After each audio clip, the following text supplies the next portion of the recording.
वहिनी, तुला अजूनही असं वाटतंय का की राजनची जी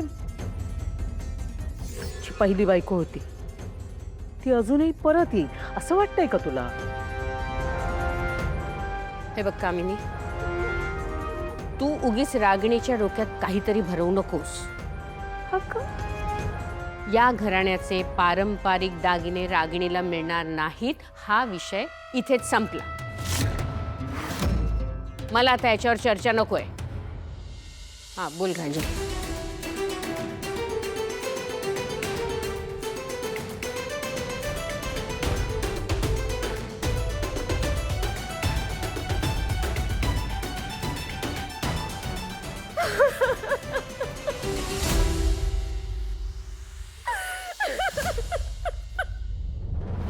आई, तुम्ही मला नेहमीच फरक्याची भावना दिली हो.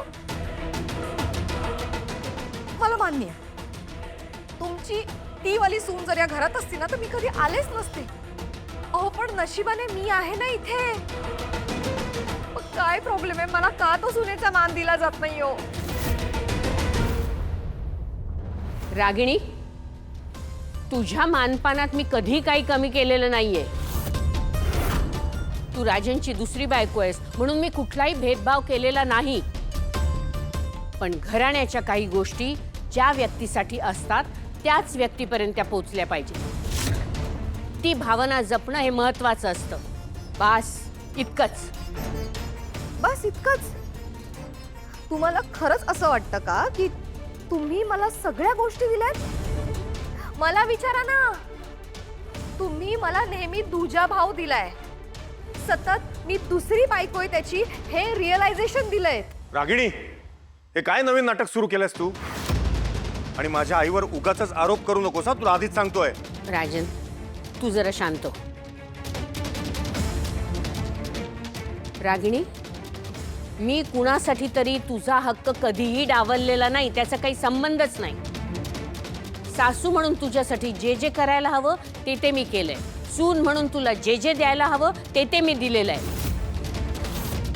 सून म्हणून तू काय केलंयस याचा जरा विचार कर. आणि काही असलं तरी घराण्याच्या पारंपरिक दागिन्यांपैकी एकही दागिना तुला मिळणार नाही. हा माझा निर्णय ठाम आहे.